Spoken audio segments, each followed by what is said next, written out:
बहुत पुराने समय की बात है। दीनू नाम का एक भिखारी था। दीनू के माता पिता बचपन में ही गुजर गए थे और उसका कोई सहारा न था, तो उसने भीख मांगकर अपना गुजारा करना शुरू कर दिया। दीनू का कोई रहने का ठिकाना नहीं था। वह गांव-गांव, गली-गली घूमता रहता। कहीं उसे रोटी मिल जाती तो दूसरी जगह से वो सब्जी मांगकर अपना पेट भर लेता। एक दिन सुबह से शाम तक दीनू को कुछ भी खाने के लिए नहीं मिला। उसका भूख के मारे बुरा हाल था। तभी एक बूढ़ी औरत ने उसे अपने पास बुलाया और उसकी परेशानी का कारण पूछा। दीनू ने उसे अपना दुख बताया कि उसे पेट भर खाना नहीं मिलता। उस बूढ़ी औरत ने दीनू को एक गेहूं का दाना देते हुए कहा, यह गेहूं का दाना करामाती है, इसे अपने पास संभाल कर रखना। जब तक ये दाना तुम्हारे पास रहेगा, तुम्हें भर पेट भोजन मिलता रहेगा। दीनू दाने को उलट पुलट कर देखने लगा। फिर उसने सिर उठाकर उस औरत से कुछ पूछना चाहा, परंतु तब तक वो औरत गायब हो चुकी थी। दीनू ने दाने को अपनी पोटली में रख लिया और भोजन की तलाश में पास के ही एक भोजनालय की तरफ से वो गुजरा। तभी एक व्यक्ति ने उसे रोककर कहा, अरे भाई, तुम यहाँ आकर पेट भर भोजन खा सकते हो। आज हमारे सेठ जी का जन्मदिन मनाया जा रहा है। दीनू मन ही मन बहुत खुश हुआ और भोजनालय से भर पेट खाना खाकर बाहर निकला। वो सोचने लगा कि ये गेहूं के दाने की करामात है या सिर्फ एक संयोग मात्र है कि उसे मुफ्त में भर पेट खाना मिल गया। उसका वो दिन बड़ा ही अच्छा गुजरा।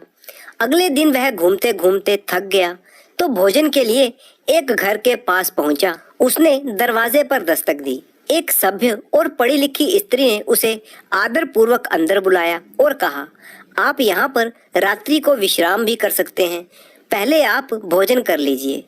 इतना आदर सत्कार दीनू को पहली बार मिला था। उसे यकीन हो गया कि गेहूं का दाना वाकई करामाती है।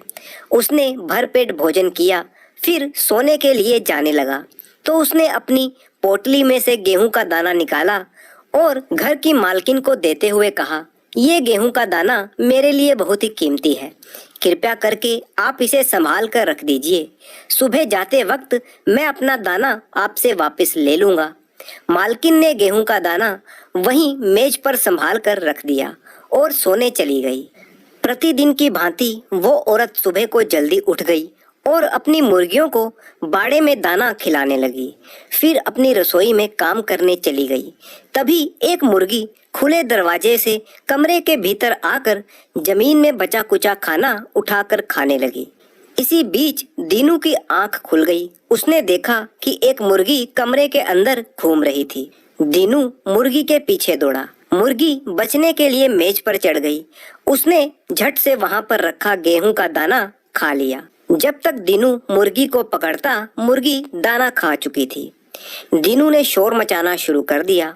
घर के सभी लोग जाग गए। घर का मालिक बहुत ही ईमानदार और शरीफ इंसान था। वह पूछने लगा, आप हमारे मेहमान हैं, क्या बात हो गई जिससे आप इतने नाराज हैं? दीनू ने कहा, आपकी पत्नी को मैंने एक गेहूं का दाना संभाल कर रखने के लिए कहा था, पर उन्होंने वो मेज पर रख दिया और उसे आपकी मुर्गी खा गई। मुझे वही गेहूं का दाना चाहिए। घर के लोग यह नहीं जानते थे कि उस दाने में क्या खासियत थी। वे दीनू को कहने लगे कि आप जितने चाहे गेहूं के दाने ले जा सकते हो। वह औरत एक कटोरी भरकर गेहूं की ले आई, परंतु दीनू रोने लगा कि उसे वही दाना चाहिए और कहने लगा कि यदि आपने मुझे मेरा दाना नहीं दिया तो मैं आपको बद्दुआएं दूंगा। दीनू की यह बात सुनकर वे सभी डर गए। तब घर के मालिक ने कहा, वह दाना तो मुर्गी के पेट में जा चुका है, आप चाहें तो उस मुर्गी को ले जा सकते हैं। दीनू को ये बात जच गई। उसने वह मुर्गी ली और अपनी पोटली उठाई और वहां से चला गया। सारा दिन इधर उधर घूमने के बाद शाम को वह एक घर के सामने पहुंचा।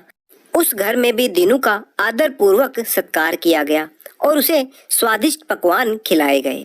दीनू ने मकान की मालकिन को मुर्गी और अपनी पोटली संभाल कर रखने के लिए दे दी और सो गया। सुबह उठकर दीनू ने मालकिन से अपनी मुर्गी मांगी। मालकिन मुर्गी को लेने गई तो देखा कि दीनू की मुर्गी के पंख वहां पर बिखरे पड़े थे। मालकिन के नौकर ने बताया कि नई मुर्गी देखकर पुरानी मुर्गियों ने बाड़े में उस पर आक्रमण कर दिया और अपनी चोंच मार मार कर उसको लहूलुहान कर दिया था। इससे दीनू की मुर्गी जान बचाने के लिए बाहर भाग गई थी। बरामदे में ही मालकिन का कुत्ता बैठा था जो मुर्गी को मारकर खा गया। ये बात सुनकर दीनू रोने चिल्लाने लगा कि उसे वही मुर्गी चाहिए। मालकिन ने कहा कि अब वो मुर्गी नहीं रही तो उसे कहां से ला कर दे। तब दीनू ने फिर से अपनी चाल चली। उसने कहा कि यदि आप मुझे मुर्गी नहीं देंगे तो मैं आपको बद्दुआएं दूंगा। मकान की मालकिन दीनू की ये बात सुनकर कुछ डर सी गई।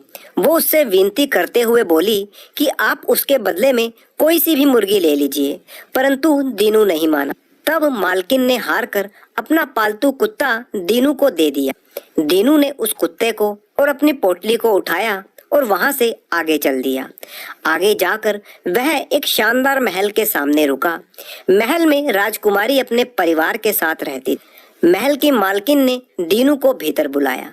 नहला धुलाकर उसको नए कपड़े दिए गए और पेट भर भोजन भी उसे खिलाया गया।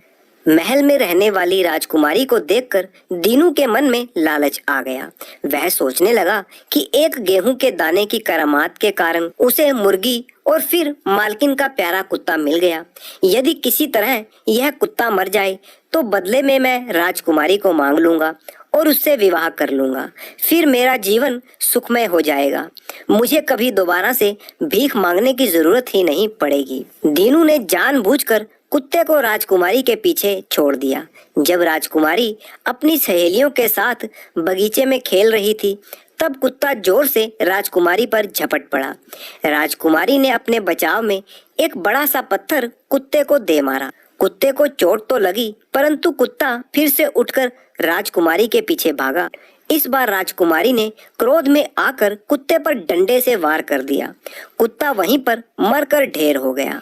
दीनू जब महल से बाहर जाने लगा तो उसने महल की मालकिन से अपना कुत्ता मांगा, परंतु मालकिन ने सकुचाते हुए कुत्ते के मरने का सारा किस्सा बयान कर दिया।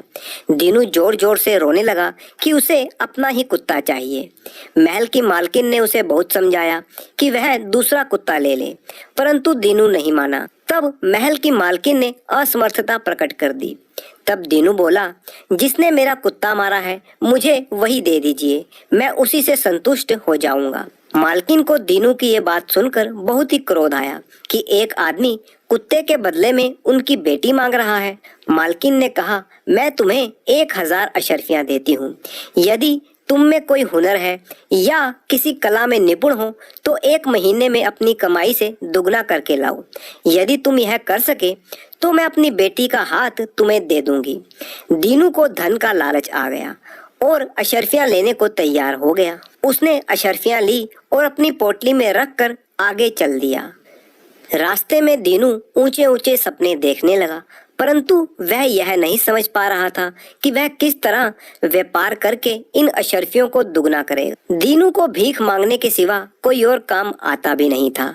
भीख मांगकर वह 1 महीने में तो क्या, पूरे साल में भी इतनी अशर्फियां नहीं कमा सकता था। तब दीनू ने सोचा कि पहले कुछ अशर्फियां खर्च करके आराम से जीवन बिताया जाए, फिर बाद में सोचेंगे कि कमाई कैसे करनी है। रास्ते में एक जगह रुककर दीनू ने अशर्फियां निकालने के लिए अपनी पोटली में हाथ डाला तो उसे यूं लगा कि जैसे उसके हाथ में कुछ चुभ गया हो। उसने तुरंत हाथ बाहर निकाल लिया। उसने पोटली खोलकर देखना चाहा तो उसके अंदर सैकड़ों कीड़े मकोड़े उड़कर उसे काटने लगे। दीनू ने वो पोटली उठाकर दूर नदी में फेंक दी। दीनू खाली हाथ रह गया था। अब उसके सामने भीख मांगने के अलावा कोई और चारा नहीं था। उसे उसके लालच का फल मिल गया था।